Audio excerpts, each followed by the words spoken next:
On plonge tout de suite dans une nouvelle exploration fascinante. Aujourd'hui, on lève le voile sur un monde à haut risque, un monde qui s'active littéralement sous nos yeux, mais qu'on remarque à peine. C'est basé sur un excellent article de Rob Kennedy tiré de sa série Ave Geek en résidence sur Substack. Son but, mettre en lumière les métiers de l'ombre dans l'aviation.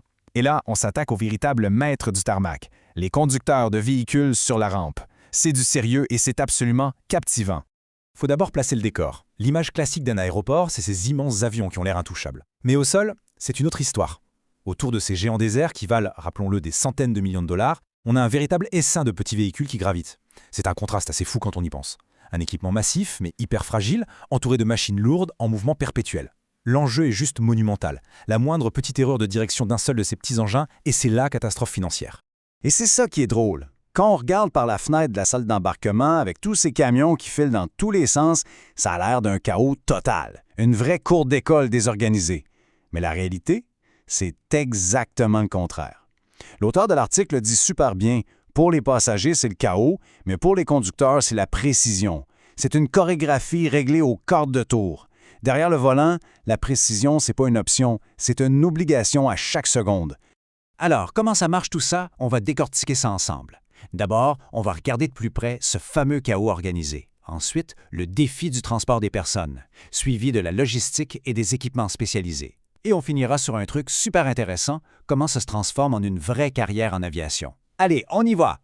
Première partie, le chaos organisé, ou plutôt l'illusion du désordre. Pour bien comprendre, faut arrêter de voir le tarmac comme un simple stationnement géant. C'est carrément une autoroute à haut risque.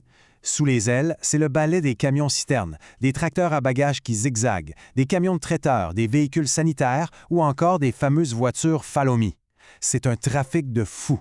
Et le point à retenir ici, c'est qu'un simple mauvais virage, ça france pas juste un peu de tôle. Ça peut retarder un vol complet, abîmer un appareil ou même paralyser les opérations de tout l'aéroport. C'est pas rien.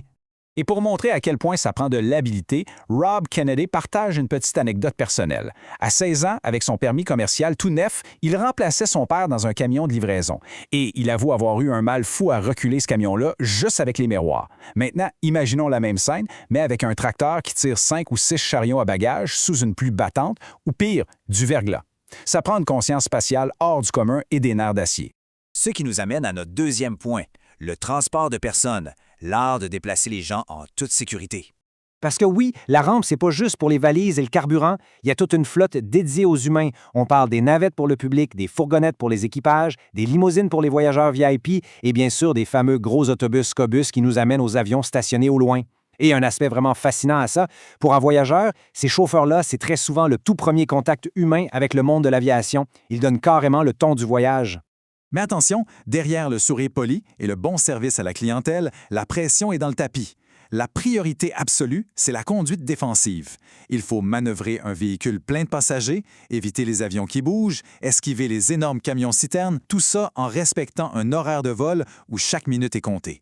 C'est un vrai travail d'équilibriste entre être efficace à la seconde près et assurer la sécurité totale des gens à bord. On passe maintenant à notre troisième volet, la logistique et les équipements spécialisés. Comment on ravitaille la bête. Quand on touche à l'approvisionnement de l'avion, la marge d'erreur, elle n'existe tout simplement pas. On parle de dizaines de milliers de dollars. C'est la facture pour un simple petit accrochage.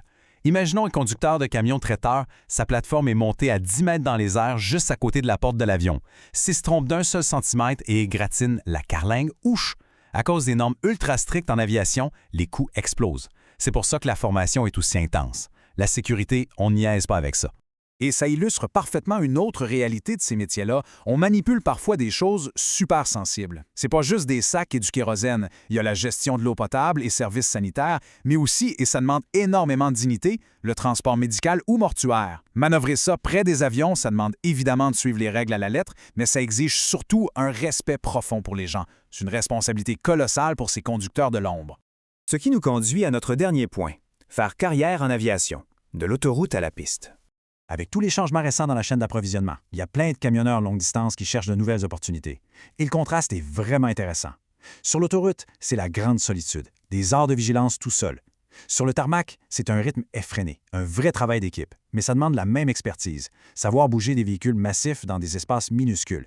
Les compétences d'un bon camionneur se transfèrent à merveille dans l'environnement ultra exigeant de l'aéroport. Faut savoir que rentrer dans ce milieu, c'est rigoureux, mais c'est très accessible. Comme c'est un milieu ultra sécurisé, il faut d'abord passer des enquêtes d'antécédents très poussées pour obtenir une carte d'accès, comme la fameuse carte CISAR au Canada. Après, c'est la certification de conduite avec une formation poussée sur la sécurité. Et bien sûr, il faut être flexible parce qu'on travaille par quart, qu'il fasse beau, qu'il pleuve ou qu'il neige. L'avantage, c'est que ces jobs-là récompensent le jugement, la fiabilité et l'expérience pratique bien avant les grands diplômes.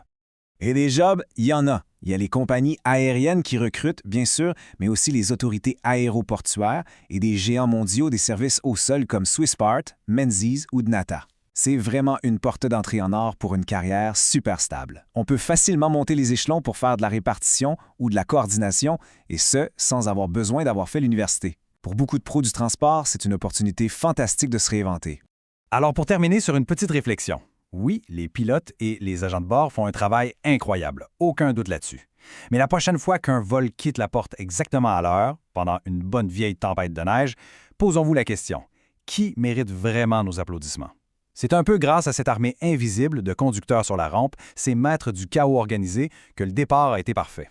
Ça donne à réfléchir pour notre prochain passage à l'aéroport, non? Merci d'avoir exploré ce sujet avec nous et à très vite pour une autre découverte passionnante.